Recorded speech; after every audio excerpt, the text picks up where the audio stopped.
Monsieur le ministre, il y a quand même un argument, il va falloir s'entendre.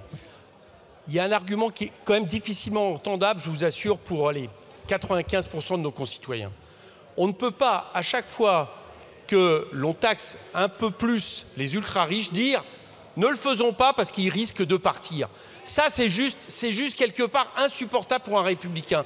Les personnes dont nous parlons, en 20 ans, ils ont accumulé 1000 milliards de plus de patrimoine. En 20 ans.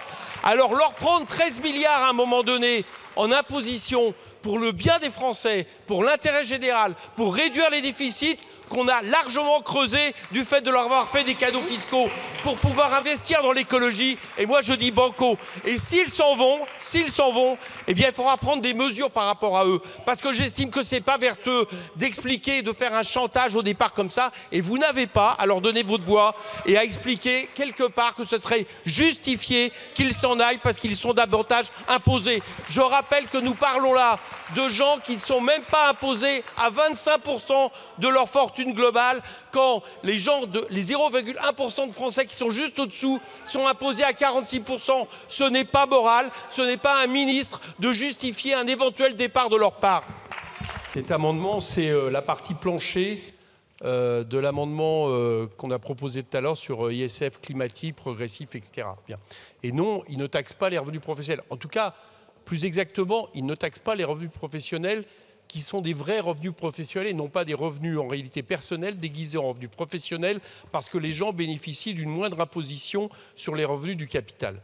Je l'ai dit tout à l'heure, alors vous dites en plus, monsieur le rapporteur général, que ça se cumule à l'ISF. Ben justement, on n'a pas rétabli l'ISF.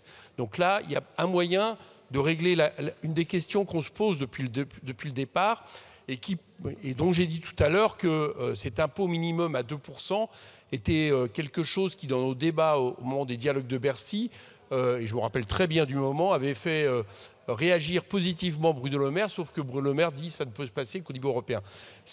On touche là précisément à cette part de personnes très riches qui, du fait justement de transfert de leur revenu vers le patrimoine professionnel, payent moins de 2% d'impôt sur le revenu et payent environ 25% en gros d'imposition globale, alors que les 0,1% de Français assujettis à l'impôt sur le revenu payent 46% d'effort global. Bon, c'est exactement ça.